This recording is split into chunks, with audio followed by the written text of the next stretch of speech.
Good evening, everybody. If you're here, please sign in. Make sure you leave your name in the comments. Again, I'm looking for questions.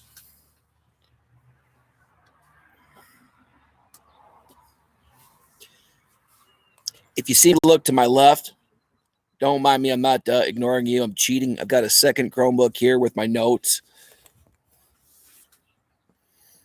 This might be my definition of a nightmare. You guys know how much I love computers. Now I'm Chromebooking here, Chromebooking there.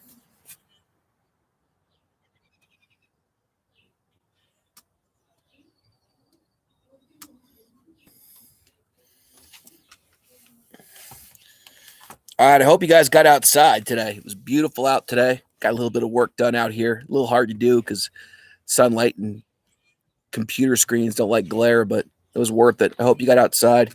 If you didn't today, get outside tomorrow because the weather forecast is looking pretty nasty. So we will have class tomorrow. There will be an assignment up there for you. Now, just so you know, I was told we have school on Friday. I will have Friday's assignment posted tomorrow as well. Friday is going to be a study day. There will be no assignment to turn in on Friday. It's going to be, hey guys, here's what you should study. If you choose to do that early, you can. If you choose to do that after, you can. There's no penalty. Obviously, Friday's Good Friday, and that has a lot of important meaning to many people. So I'm not going to penalize anybody, but that's the deal with that. Tonight, we're going to talk about ideas, beliefs, and culture, or B when we do our bagpipe chart. And I picked that theme because that's certainly something that in some way, shape, or form could show up on your AP test DB kit. Let me go through a couple reminders and got my beverage so I can keep talking, not lose my throat here. Test is on May 15th. That's a Friday, 2 p.m. College Board, sometime this month, will be sending you guys some stuff. They're going to give you a practice run. They're going to have some practice questions for you, but also a practice upload to make sure that goes smoothly. They're also going to do some screening questions. They're going to ask you some questions to make sure that later on they can determine that it's you doing it. And again, don't even think about cheating. And you know what? This is the one group of kids I should never have to worry about that. But they have gone out of their way to talk about how they'll just try to wreck people's lives if you do. So don't do it. You want to study ahead of time. Okay. Another important thing that they've drilled home a couple times is I want you to pay attention to this. And I'll say this again. Whatever device you open up the test with is the one that you have to upload with. So think about this. Don't be the ding-a-ling who takes your phone out and opens up the AP test. Now you're stuck trying to, okay? So whatever device you use, that's the one that you have to go through with, okay? I'm going to do questions about ideas and beliefs and culture. If you have other generic questions, feel free to bump in with that. If you have questions about the test, I'll do the best I can to answer. I don't know if you guys have paid attention to your current events, but New York State announced that there will not be a Regents exam this year. I don't have any information beyond that. Okay, so don't blow up my text messages. A bunch of you guys did that already. But we will not be taking a Regents. So what's that mean for us?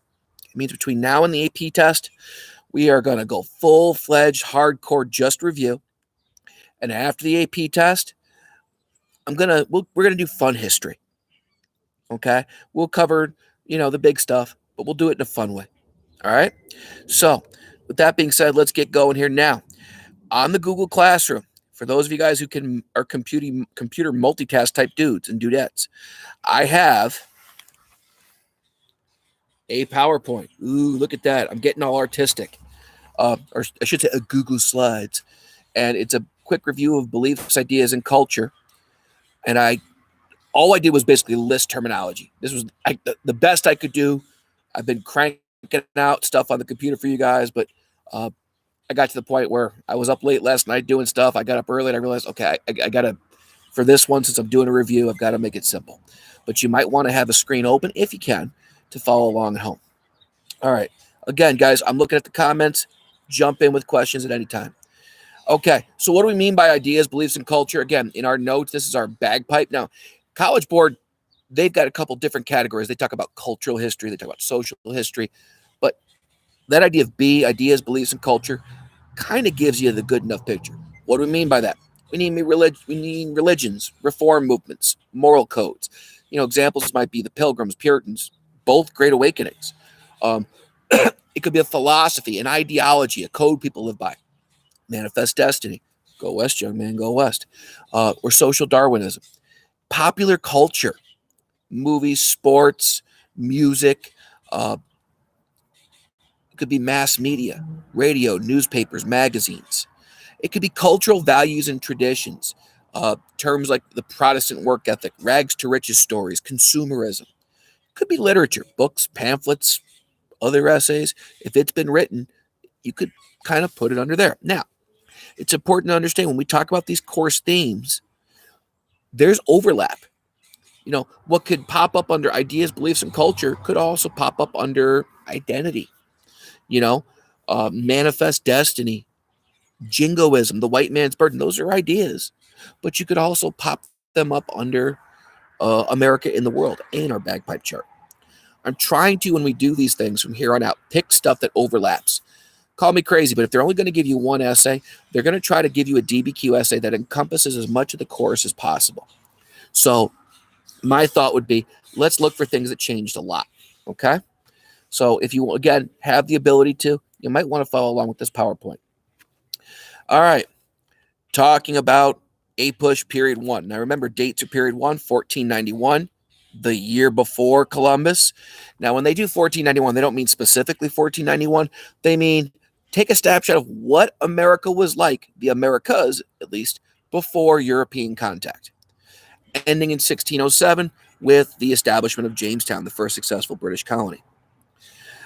So if we're talking about ideas, beliefs, and culture, and I've given you like this range of what I mean by that, we have to look, you guys learned back in 9th grade, the whole idea of the 3 G's for exploration: God, glory, gold. Certainly the establishment of Spanish missions. What's a mission, you might ask? A mission is a church with a fort around it. You all know of at least one mission. You might not remember that it's a mission, but the Alamo in San Antonio, Texas. That's an example of a mission. And missionaries. One of the results of the Protestant Reformation. Holy cow, we're going back to AP World and Global. Well, one of the results of the Protestant Reformation was the Catholic Church created what was called the Counter-Reformation. And one of the things they do was they established a religious order called the Jesuits, who were really determined to try to go out and spread the Catholic faith. And since you basically had a rivalry between Catholic nations like Spain and Protestant nations like Great Britain, it became the idea of, look, if we can plunk a flag down in another part of the world, we're not just doing that, but we're plunking our version of the cross down.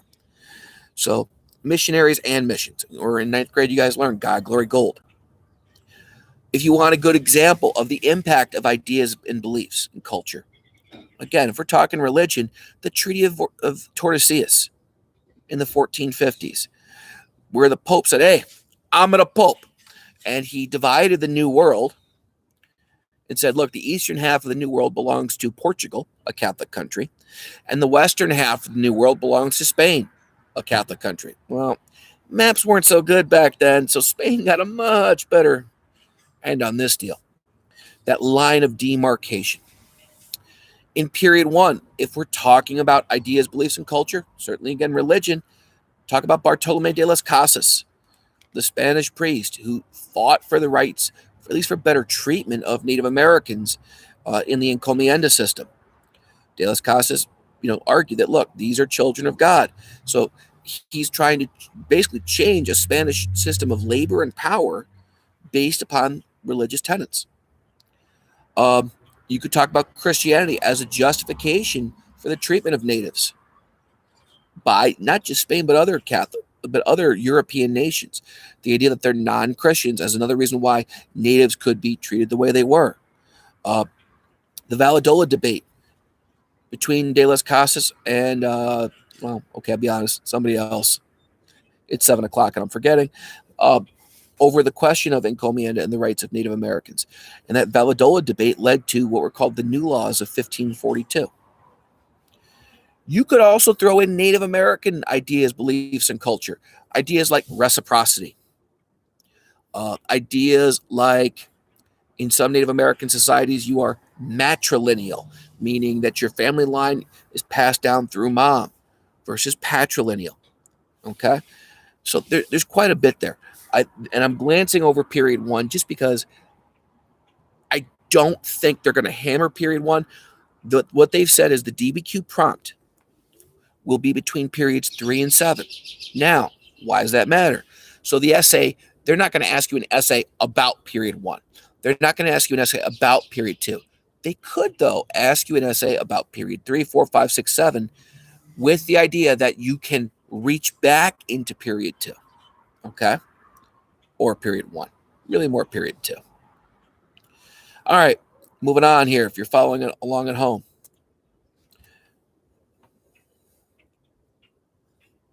All right, a lot of beliefs, ideas, and culture for period 2.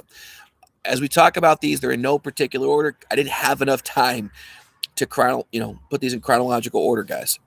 All right, Maryland Act of Toleration. Maryland. It's a colony designed as a refuge for Catholics. George Calvert, a.k.a. Lord Baltimore. He's a Catholic. This is one of the results of the Protestant Reformation. He wants to create a refuge, a safe haven for Catholics.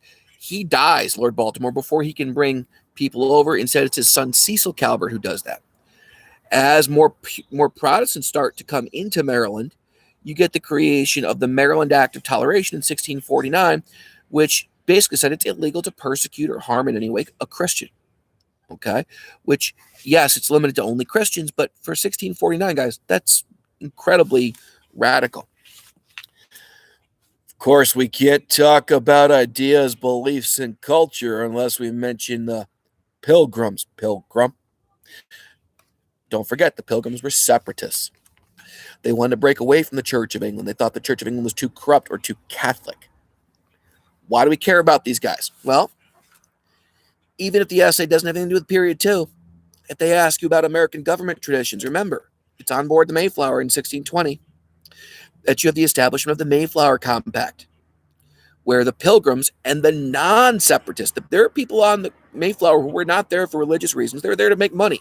Remember, the primary reason, guys, people colonized the New World was for economic gain. But because they were so far away from Britain, because the Pilgrims were blown off course and so far away from the rest of colonial America, they had to have something to try to guide them.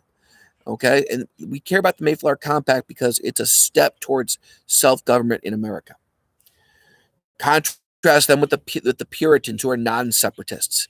The Puritans were people who wanted to establish their own way of life. They wanted to create what they called a city on a hill. The famous document by John Winthrop, the governor of Massachusetts Bay, called A Model of Christian Charity. Winthrop led a mass migration of 15,000 Puritans in 1630. And the Puritans, they believed in what we call predestination. If you're a Puritan, you're a descendant of Calvinism. And you believe God's already chosen your sinners and your saints. So, therefore, if you're one of the saints, God's going to take favor on you. God's going to bless you. So the Puritans looked at the natural resources they had. They talked about sacred cod. The idea that, look, this is a sign that God favors us because he's giving us these resources. Massachusetts Bay was a theocracy. So if you broke religious law, you broke the law. Adultery was a crime. I gave you the little phrase for the New England colonies back then: God, cod, and rod. That, the Puritan religion especially was a big influence. Even the places that didn't have, established theocracy like Massachusetts, it was an influence because it forced people out to make new colonies. Cod, again, big natural resource. Rod. I told you the story about how they had a guy who'd walk up and down the aisle in the church services. He'd have a stick, a big rod. On one end, there's a feather. They'd tickle you if you nodded off during the church services, which would last like all day. Second time he came through, he'd whack you with the rod. Religion in Massachusetts Bay was a voting requirement. They could very well give you a topic about voting and voter participation in American history. And remember, in Massachusetts Bay, to be allowed to vote, you had to be a member of the church. You had to be one of the elect, one of the saints. Whereas in other colonies, the main qualification was you had to be a white male and own so much property. The halfway covenant, how the Puritans, as church membership went down, they had to try to come up with a way to encourage people to stay in the church. They kind of eased up the standards of what it meant to be a Puritan. The Puritans also valued education, which is why Harvard and Yale were founded. They were founded to train ministers. In Massachusetts, they also passed a law called Ye Olde Deluder Act, which said every town had to provide for some type of schooling for kids. Whether it was a mom who did it or if the town was big enough, you had to hire a teacher. Salem witch trials. Okay. But also the effect of religion in the colonies in terms of how it led to religious freedom. You had Roger Williams, who was basically told, get the heck out, bounce out of here, and had to leave Massachusetts Bay because he advocated this crazy idea of separation of church and state, or as he said, God requireth not a uniformity of religion. Anne Hutchinson, who was also booted out of Massachusetts Bay. Now, Williams went on to found Providence. Hutchinson went on to found a colony called Portsmouth because she taught what was called antinomianism, the idea that you don't need church leaders to tell you how to worship, to have a relationship with God. She founded Portsmouth, and those two colonies together were combined to make Rhode Island. We watched a video back in September, which was a really depressing video called The Massacre at Mystic, about the Puritans and how they massacred the Pequot Indians along the Mystic River, and how they used religion and this idea of predestination, this idea that if you don't exploit your resources, then you're wasting what God has given you. And certainly not only can that tie into beliefs, but this idea of, environmental interaction, geographic interaction, that early in American history it was considered wasteful to not exploit the environment. You can talk about the Quakers in Pennsylvania, William Penn's Holy Experiment, where the Quakers, or the Society of Friends, believed everybody had God's inner light or the Holy Spirit. So they believed that, everyone had some type of rights. Quaker women had a lot more say than women elsewhere. The Quakers became the first group to speak out against slavery, the first real abolitionist movement. William Penn's Charter of Liberties, you can look that up. But in many colonies, you had these established or taxpayer-supported churches called established churches. And the big one was the Church of England, the Anglican Church. And that's why today we have the First Amendment. When we say freedom of religion, what we're basically saying is the government cannot, through taxpayer funds, support and favor one religion over another. The big idea of beliefs, though, that you really want to have for period 2 is the First Great Awakening. Remember that revival of religious emotion? Jonathan Edwards and his famous sermon, Sinners in the Hands of an Angry God. George Whitefield, another big preacher from that time period. This idea that you had to repent, you had to reform because God was a vengeful and wrathful God. And if you didn't, you're going to burn in hell. That First Great Awakening led people to question their church leaders. Hey, minister, pastor, why aren't you teaching us what these guys are? It led to an increase in emotion in religion, that modern kind of like evangelical style. It became the first real shared experience in the 13 colonies. It wasn't something that really caught on big in Europe. Although Whitefield came from England, it was like a uniquely American experience. It helped create that identity of America. It also led to people to question government, because if you're questioning the power of your church leaders in the 1730s and 40s, why won't you later on in the 1760s and 70s question your political authority? Other ideas and beliefs. John Peter Zenger.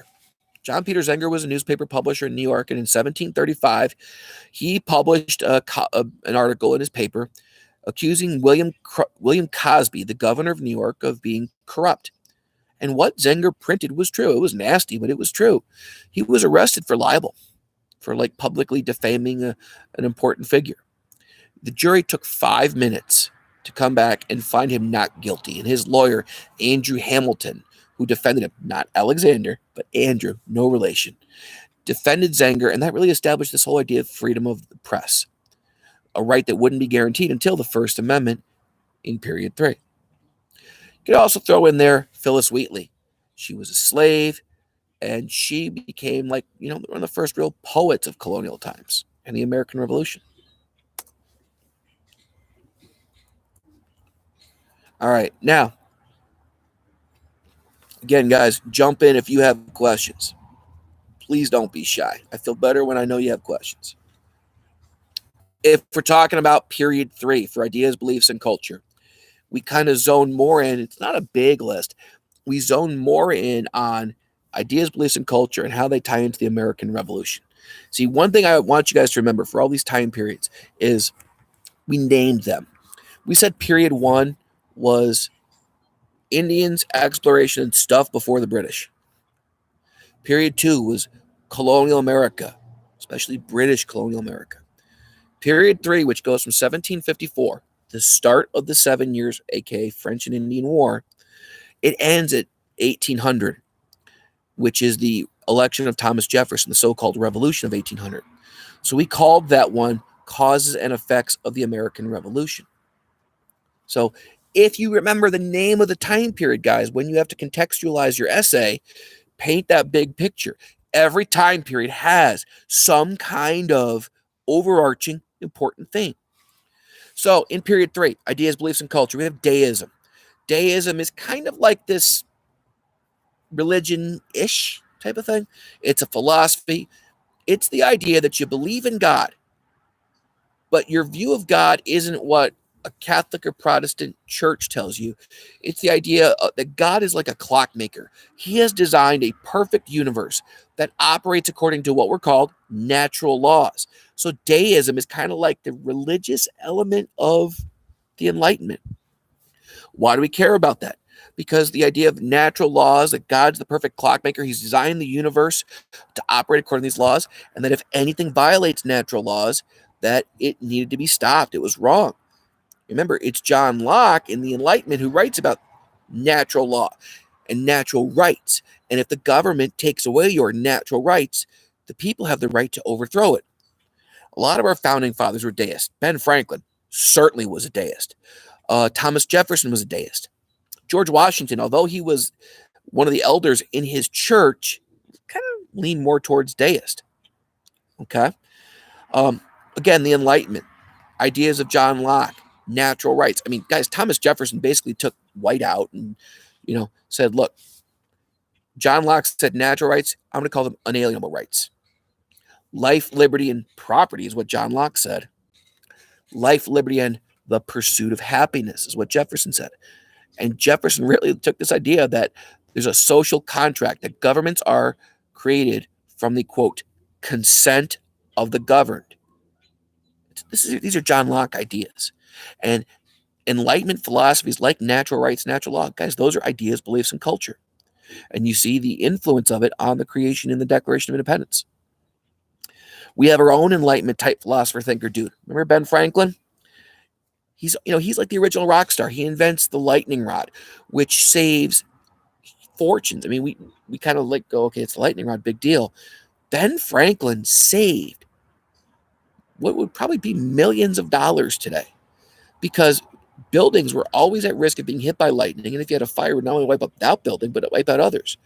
Franklin invented a type of battery called a Leyden jar. Franklin was the first one to study the Gulf Stream. Franklin, remember, was the one who proposed the idea of daylight savings. He, in the United States, invented the idea of the public library system, the Junto, Junto, or the American Philosophical Society, organized volunteer fire departments, the first non-religious or non-sectarian college in America, the University of Penn. He invented mile markers, bifocals. His Franklin stove kept people warmer, was more efficient for burning fuel. And when James Watt invented the steam engine, he actually used ideas that came off of the Franklin stove. Okay? So that's why Franklin will become important when we talk about him negotiating on behalf of America during the Revolution. And by the way, even before the Revolution, as a colonial agent, he was a rock star in Europe. All right, some other stuff. The Quebec Act ties in this idea of ideas, beliefs, and culture. The Quebec Act was passed in 1774, the same time as the Intolerable Acts, or I choose a part of the Intolerable Acts, which were punishment, if you remember, for the Boston Tea Party. In fact, the acts that punished Boston were called the Coercive Acts. If you took the Coercive Acts, you added the Quebec Act in, that made the Intolerable Acts. And what the Quebec Act did was it was intended to try to protect the religious freedom of French Catholics who now all of a sudden were subjects of King George III. In that regard, it was a pretty good step. What torqued off the colonists, though, was it created a non-elected colonial government. And it expanded the territory of Quebec all the way down into the Ohio River, the same territory that the Proclamation of 1763 said, no, no, no, no, no, you can't have that. Social organizations, the Sons of Liberty, led by guys like Sam Adams and Paul Revere, the Daughters of Liberty, and their efforts to coordinate resistance to parliamentary acts. John Dickinson, who wrote letters from a farmer in Pennsylvania to protest the Stamp Act and the Townshend Acts. Committees of correspondence organized by Sam Adams to write letters and basically report to all the different colonies and circulate information. I guess imagine like people tweeting out, "Hey, here's how we're going to resist the British." A big one, and I just had this feeling. If you were to make me bet, hey Ash, what's the DBQ topic going to be? African Americans or women would be more than 50% of my guess. Okay. There's a couple others that we're going to do. We talked about foreign policy, and we'll do more of that. But African Americans, women, if you're going to talk about women, you have to talk about Abigail Adams. Remember her famous quote, "Remember the ladies." But also this idea of the cult of Republican motherhood, that during the American Revolution, women did their patriotic duty. Molly Pitcher, a.k.a. Mary Ludwig Hayes, Deborah Sampson, who fought in the Revolution. Deborah Sampson dressed up like a guy. Molly Pitcher, Amanda Cannon, when her husband went down in a battle. Or you could be Abigail Adams, or like many American women, who had to run the farm, run the family business, take care of everything while their husbands were gone. Remember Abigail Adams' famous line, "Remember the ladies." Well, this idea of the cult of Republican motherhood, during and then after the Revolution, this gender role kind of gets assigned to American women. And gender roles are definitely an example of not only beliefs, ideas, and culture, but we can do the I in our bagpipe, identity. This idea that, there's a role for women to do their patriotic duty. And today it's pretty clear that sexist, but back then it was progress. This idea that, look, it's the job of the husband to be educated and well-informed so that he can be an educated and well-informed voter in our new republic. Our founding fathers had this crazy idea that everybody should participate and vote if they're eligible, white males who own property. But you had to be an informed voter. And it was the duty of American women to be responsible for the education of their sons so they could be educated voters, and to educate their daughters so they could someday educate their own sons. Sexist? Yeah. But, it does lead to women getting more educational opportunities, and it's going to lead to, some future reforms. All right. We're moving on to period 4 after I take a quick drink. All right. Lots and lots of examples of ideas, beliefs, and culture in period 4. If you remember, period 4 starts in 1800 with the election of Thomas Jefferson, that revolution of 1800. I'm going to say that one again and again and again, because I could see possibly, elections or voter participation. That's a topic we can run through a whole bunch of different time periods. Again, they're going to hit us on periods 3 through 7. 3, 4, 5, 6, 7. Oh, 5 documents. What are the odds they hit something with a document from each time period or close to it? What are the odds they give us a CCOT about something like voter participation? Oh, by the way, it's 2020. It's an election year. Oh, Morgan Hipkins with our first question tonight. Wasn't there another politician that Abigail Adams was really close to? Morgan, yes, good job. She was BFS with Thomas Jefferson, because John Adams was a BFF with Thomas Jefferson until the whole Jefferson became the vice president, stabbed Adams in the back thing.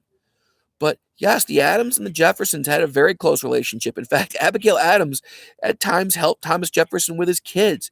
Remember, his wife died, when Jefferson was relatively young, when the kids were relatively young.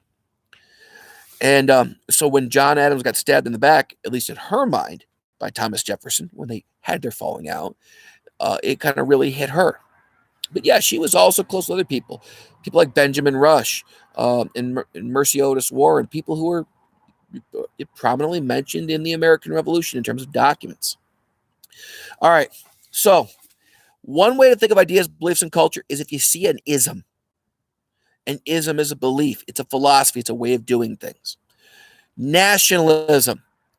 Period 4 starts in 1800 with the election of Thomas Jefferson. It ends in 1848 with the end of the Mexican War, the end of James K. Polk.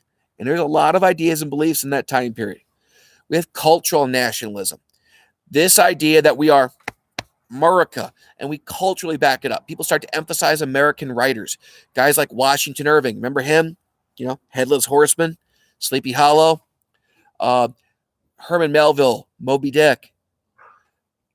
This guy named Noah Webster invents a dictionary of American English.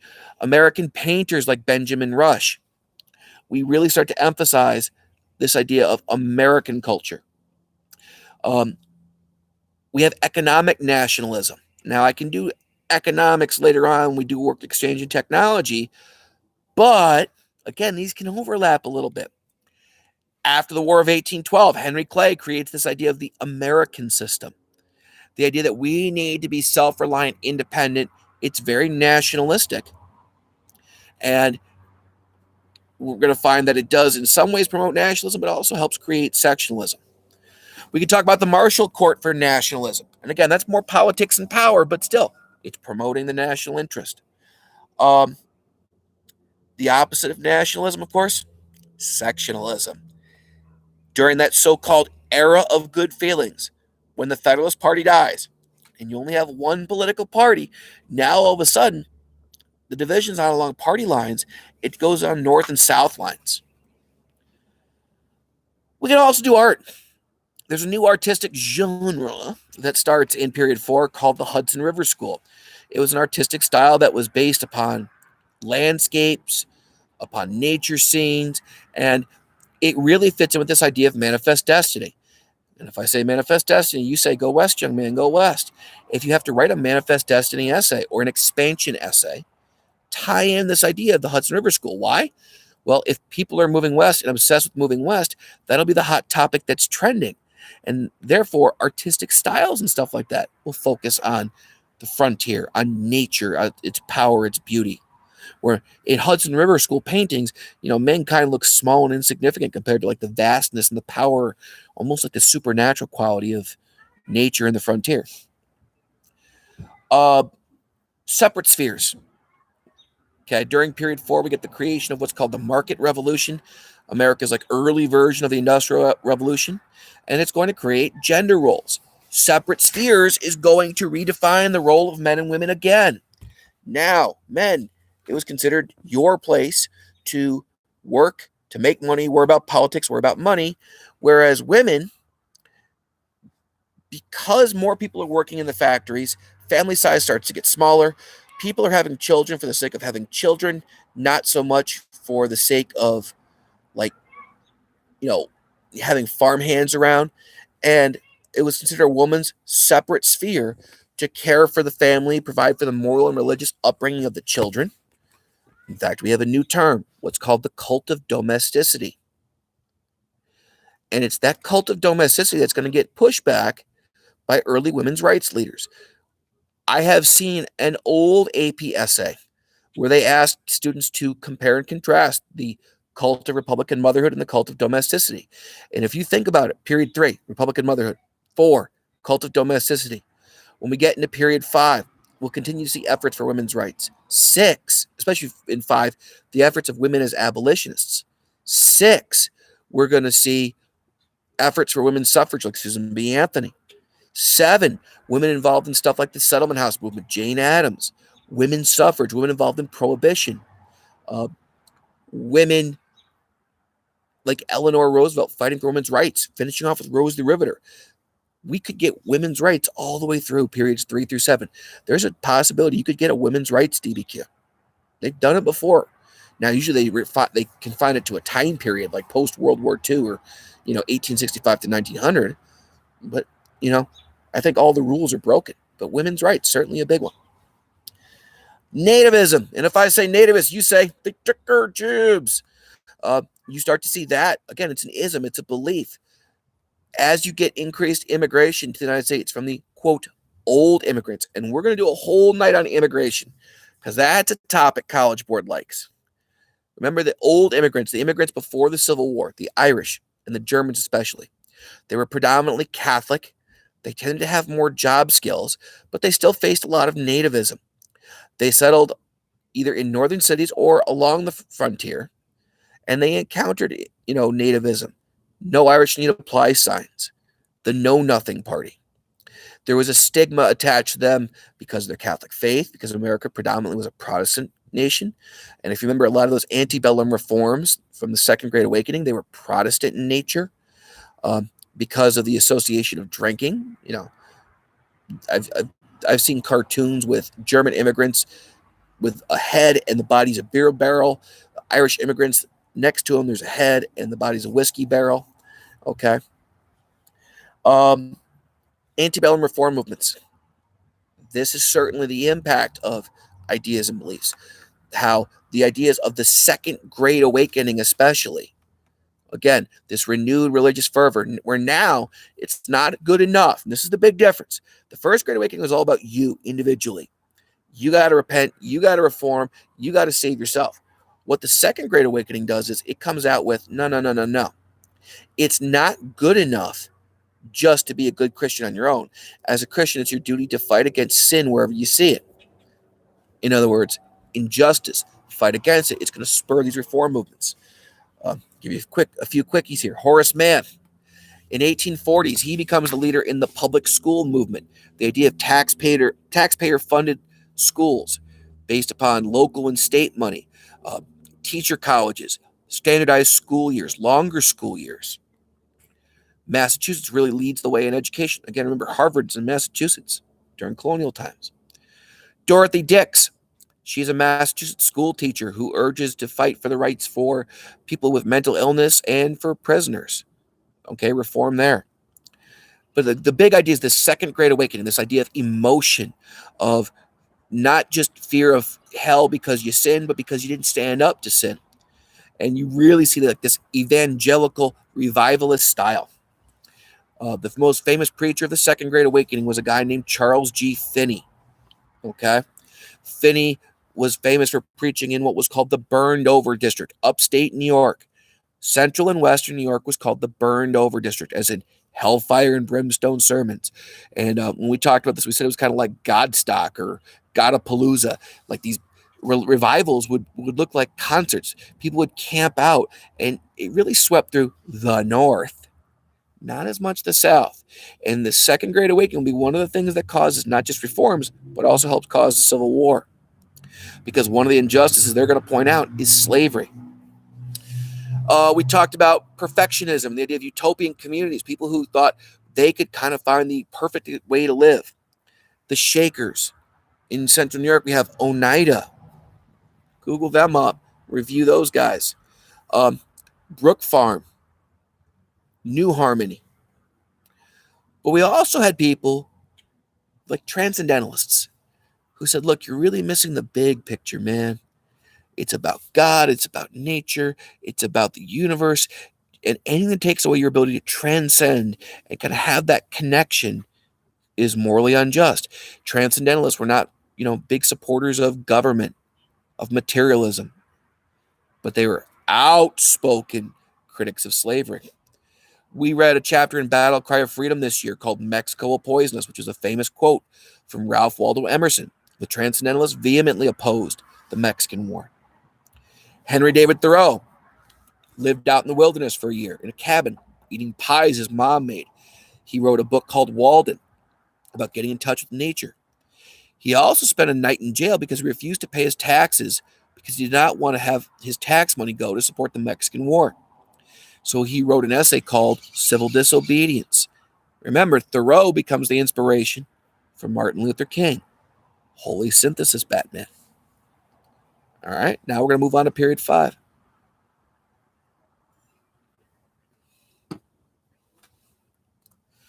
All right, period 5. I didn't put much on here simply because I could have. I could have filled up with abolitionists, for example. But I'm going to say that more for identity, because certainly you can see a specific group of people who are fighting for their rights. But, the idea of abolitionism, heavily influenced by religions. We have the Wesleyan Church in downtown Syracuse, which is now a Mexican restaurant. But that was the place where supposedly slaves hid out and they carved their faces in the basement walls. I told you about Plymouth Congregational Church, how their members were active in the Jerry rescue. And I can go on and on and on. But If we're talking about isms and beliefs and ideas and culture for period 5, again, manifest destiny. The idea that it's America's God-given right to move out west from sea to shining sea. Manifest destiny was an idea created by a guy named Sullivan. The phrase "Go west, young man, go west" was Horace Greeley. But Americans really kind of believed, they drank the Kool-Aid of this idea that, look, this is our God-given right to spread America, to spread capitalism and Christianity. Other isms, the know-nothings. Again, this idea of nativism, ideas and beliefs. They're especially targeting Irish and German immigrants because they're Catholic. Harriet Beecher Stowe, she's kind of like the perfect example of this confluence of ideas and beliefs. She is the daughter of a famous family of ministers who are heavily involved in the temperance movement. She writes Uncle Tom's Cabin to show how slavery destroys families, both black and white. So you can connect her to the cult of domesticity. She's a white abolitionist who writes a book. Again, books are an example of this. And of course, the famous quote from Abraham Lincoln when he meets her one day in the White House during the Civil War. He says, "So you're the little lady who started the big war." I threw one more book in there for period 5, The Impending Crisis of the South. Not many kids will remember that, and that's okay. We do this every year. In the late 1850s, there's this guy, Hinton R. Helper. He's a northerner, and he uses like statistical information, and he basically writes and tries to lay out this argument that, look, hey, South, you think you're doing really well. In reality, you should be doing much better. He argues that, look, slavery is actually hindering the economic development of the South, that it's not an efficient form of labor. Now, what ends up hurting Hinton R. Helper is when all of a sudden the Panic of 1857 sets in because people have been speculating on Western land prices and the price of cotton goes down. But what ends up happening is when cotton prices surge back up, that's what pulls the U.S. out of the panic. But it also leads Southerners to say, ha, the heck with you Northerners. They come up with this term, king cotton. Cotton is king. And it really becomes an economic factor that helps cause the Civil War. Last but not least, for period 5, you got to say the Gettysburg Address. Now understand something, peeps. The College Board loves this idea of the founding documents that if you look at the values and the identity of our nation, they can really be seen in certain documents. The Declaration of Independence, that notion of consent of the governed, and we hold these truths to be self-evident that all men are created equal. The Constitution, we the people of the United States. The Bill of Rights. The Gettysburg Address. Lincoln delivers a 200-something word speech after the guy, Edmund Everett, before him spoke for 2 hours. But Lincoln basically kind of defines what the reason we're fighting for is. In just 200-something words, Lincoln says, look, we are fighting to make sure that this idea of government of the people, for the people, and by the people doesn't perish, doesn't disappear. Why do we care so much about it? Guys, think about it. Martin Luther King references the Gettysburg Address when he gives his famous I Have a Dream speech. Oh, by the way, he gives it at the Lincoln Memorial. So when we can also count Dr. King, now again, he's in period 8, but that's good synthesis. Connect that to the Gettysburg Address, connect that to the Declaration of Independence. All right, quick pause. Darn near losing my voice as I do these things. All right, lots of ideas, beliefs, and culture in period 6. Period 6, remember, goes 1865 to 1898. 1865, it's the end of the Civil War, which gives a big jump start to the American economy. The North is going to explode in terms of industrialization. The South will industrialize, but it's going to lag behind. It ends in 1898, the Spanish-American War, the war that was in many ways fought for big business. So we call this the era of big business. Oh, by the way, if I forgot, period 5, we just called that this year. We said it was the causes and effects of the Civil War. Okay? Period 5 was 1844, election of James K. Polk, the guy who gets us in the Mexican War. 1877, end of Reconstruction. Sorry, I forgot to do that. Okay. No particular order. Ideas, beliefs, and culture. The idea that Protestant work ethic. The idea that hard work is a sign of virtue, which also then, according to the Protestant work ethic, means wealth is a sign that you are a pious and virtuous person. This is the impact of period 2. That idea of the Protestant work ethic, that work ethic and wealth are signs that you are a holy person, is something that the Puritans believed. Go back to that idea of predestination. So you could tie in something from period 2 into period 6. Adam Smith, who wrote The Wealth of Nations, and the idea of laissez-faire capitalism. That's an idea of belief. Social Darwinism, survival of the fittest. Okay? The idea that it's not natural. You're interfering with natural law if the government gets involved with the economy. My business put yours out of business because it's survival of the fittest. I'm rich, you're poor because I work harder, I'm better. Later on, by the way, in period 7, we use this as a justification for imperialism, or they'll sometimes call it international Darwinism. The Gospel of Wealth, Andrew Carnegie, his famous essay. The idea that every man has a duty to be rich, but the man who dies rich dies disgraced. That the wealthy are supposed to be like the stewards of society. It is their duty, their obligation to do something with their wealth. Now, not necessarily like, donate money to the poor or pay their workers better, but Carnegie was famous for building libraries. All the big robber barons of the Gilded Age did philanthropic work. Rockefeller Foundation eradicated diseases. Rockefeller Center, Carnegie Music Hall, Carnegie Mellon University. Okay?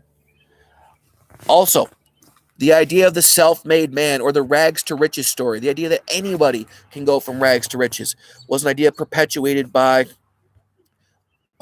Horatio Alger. Alger wrote over 100 what we call dime novels, little kind of cheesy books like Do and Dare, The Bold and the Brave, about the kid who's like the self-made man.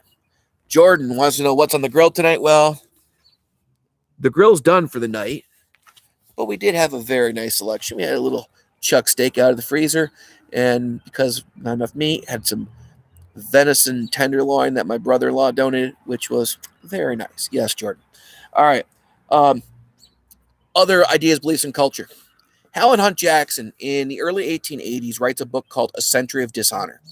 It's about the history of dealing with Native Americans, lies, broken treaties, other atrocities, and it really kind of motivates people with humanitarian goals to try to do something to help. It leads to the Dawes Severalty Act of 1887, which was intended to have assimilation of Native Americans. The idea that get rid of the tribal system, get Indians to move off of reservations, break up reservation land. Indian children would go to what were called Indian schools. The most famous one was in Carlisle, Pennsylvania, and try to assimilate or absorb in, Americanize Native Americans. In reality, what it did was kind of plunge people into further despair. It's going to lead to something later on called the Ghost Dance movement in the 1890s, which will coincide with something called the Massacre at Wounded Knee. Quick break. All right. Other ideas and beliefs. If we're talking about assimilation, this is the time period. Remember the Gilded Age. It's the era of big business when big business needs cheap workers. So you have this massive influx of immigration. And there are questions, what is America? There's a play that comes out during this time period called the idea of the melting pot. The idea that all these different immigrant groups come in and, imagine like a pan full of chocolate chips. You just apply heat and they melt, they lose their identity. You're no longer Italian. Because remember, this is the new immigrants. Late 1800s, early 1900s, you have the, quote, new immigrants. People from Southern and Eastern Europe. Catholic, Jewish, Orthodox, Christian. Italians, Poles, Russians, Chinese immigrants. And the idea that they're giving up their cultural traits to kind of blend in and form like this new America, which really kind of isn't an accurate thing. It's really more of cultural diversity or multiculturalism. I've seen one person talk about the analogy as a salad bowl. Look, you have all these different ingredients in a salad. You can toss around all you want, but, a tomato's a tomato, lettuce is lettuce, and hey, I'm Irish and you're German and you're Italian. Okay? Social Darwinism is not going to work for everybody, especially if you're not rich. So one of the reform movements that comes about at the end of period 6 and into period 7 is called the social gospel movement. There's that gosh darn religion again. First Great Awakening in period 2. Second Great Awakening in period 4. Now in period 6, the social gospel movement. The idea that as a Christian, it is your duty, or else you're sinning, to help your fellow man. The old idea of I am my brother's keeper. And it's going to lead people and organizations say, look, we have to do something to help the poor. It's really kind of founded and led by this guy, Walter Rauschenbusch. Say that one 3 times fast. Rauschenbusch. And just try to spell it. You're going to spell it wrong. It's okay. And you see this influx of organizations established. The YMCA and the YWCA, Young Men's Christian Association. The Salvation Army, an organization from Great Britain, comes over the United States. The Settlement House movement, most famously Jane Addams, who had Hull House in Chicago. But there are other settlement house workers. Eleanor Roosevelt in Hell's Kitchen, New York City. Yes, that Eleanor Roosevelt. Frances Perkins, who would, under FDR, become the first woman to serve in the cabinet. She was Secretary of Labor. Other reform movements. Now, the idea of temperance goes way back in time, into period 4. It was one of the ideas of the Second Great Awakening that demon rum was, this big agent of sin and social problems. I showed you a chart back when we talked about the antebellum period that the average American per capita consumption of hard liquor, not beer and wine, but rum, brandy, and other kinds of hard liquor was something like 5.5 gallons in the 1830s and 40s. Oh my gosh, we were a sloshed country. And so people blamed rum and these other hard liquors on a lot of the sins. Well, now in industrialization, in the Gilded Age, when you have more poverty and you have more immigrants, and the nativists go, oh, those immigrants, those Italians, they with their wine, we already have to deal with the Irish and German Catholics who are drinking. Well, you see more and more efforts. You see the creation of what's called the Women's Christian Temperance Union. I also showed you a little video about a lady named Carrie Nation. Remember Carrie Nation? She would go into the bars with an axe and a purse filled with rocks and just try to destroy the bar. In terms of art and literature, the style of the Gilded Age, period 6, is what we call realism. Don't romanticize things. Show things for what they are. George Eastman Kodak invents the camera. Yes, Kodak camera. And, well, that's about as real as it gets, right? Boom, take a picture. Literature during this time period, you see more realism. Writing about urban scenes, workers. There's a guy named Theodore Dreiser. He writes Maggie, Girl of the Streets. This is Jack London, Call of the Wild. We also get a really cool artistic style, which I showed you a PowerPoint on, called the Ashcan School. Ashcan, think trash can. And it was an artistic style dedicated to painting the ugliness, but also the vitality, the energy of city life. Paint it for what it is. Paint the real picture.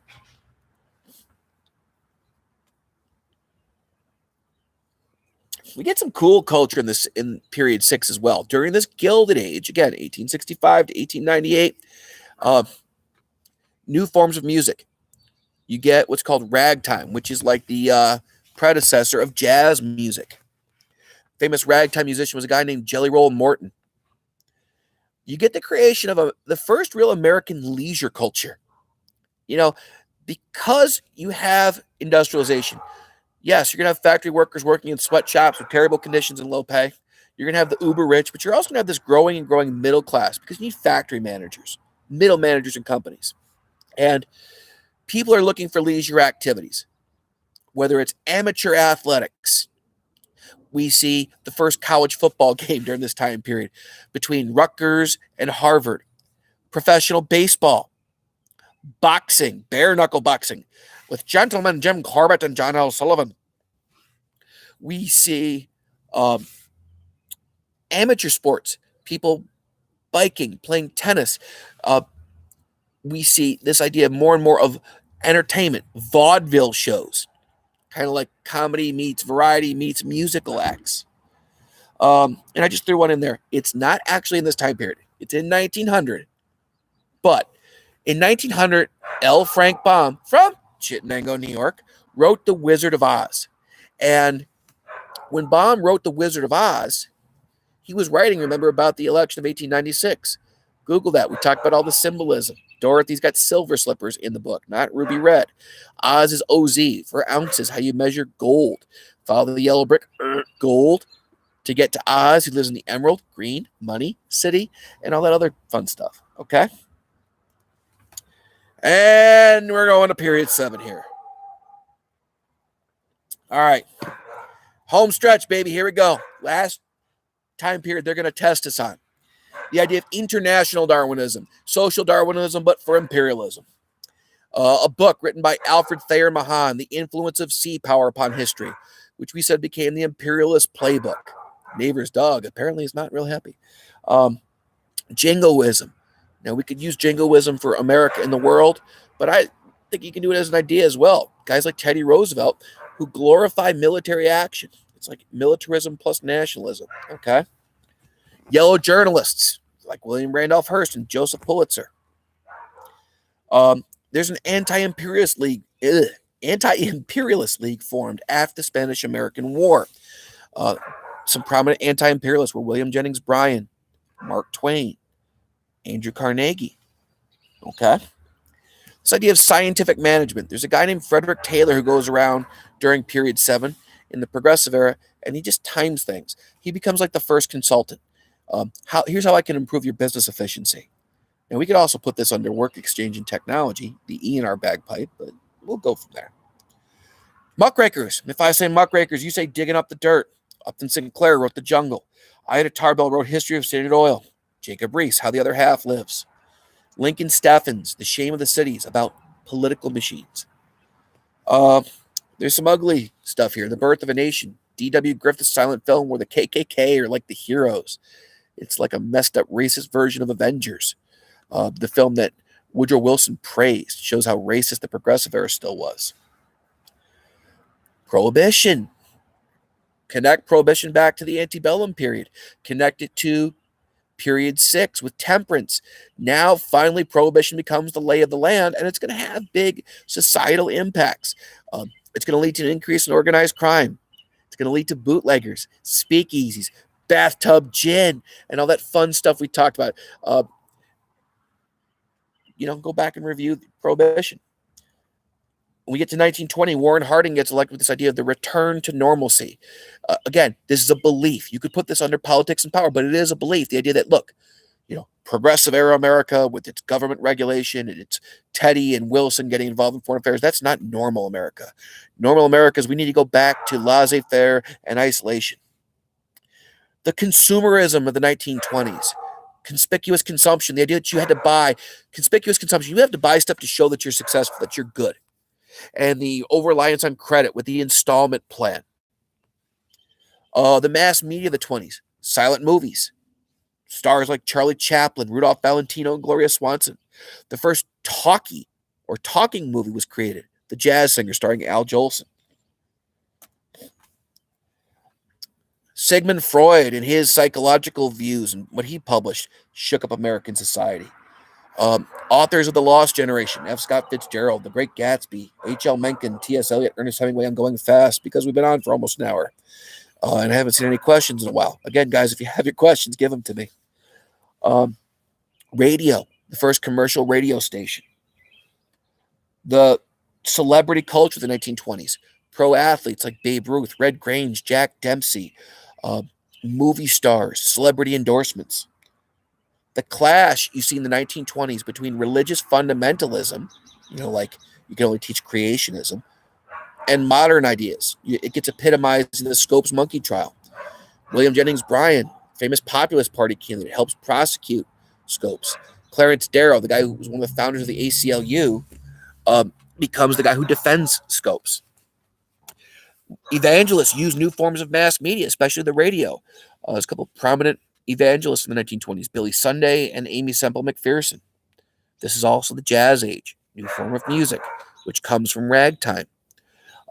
Jazz stars like Duke Ellington, Bessie Smith, and Louis Armstrong, they're a part of that Harlem Renaissance. Langston Hughes, an African-American poet of the Harlem Renaissance. A couple others here. Keynesian economics, which we've talked about. Herbert Hoover's ideas of rugged individualism and voluntarism. Hoover and FDR are a great little compare and contrast. Hoover, rugged individualism. Don't give people directly, they'll become dependent.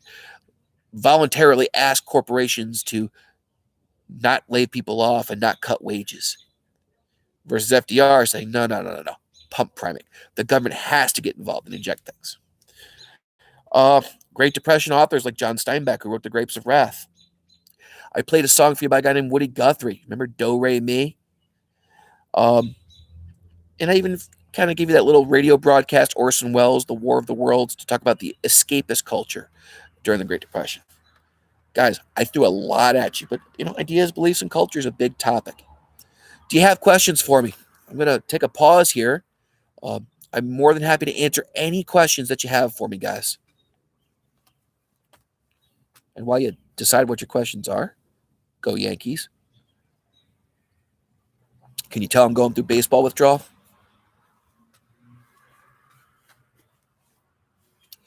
By the way, if you can suggest review class ideas, I will always listen to you guys. And Eric Callahan, I got your email. I will take care of that. My apologies. Last call for questions. All right. Well, Thursday night, 7 o'clock, and I will put together a little Google Slides and send that out to you so that you can see it ahead of time. And until then, log off and put away your chromies, homies. See you later, guys.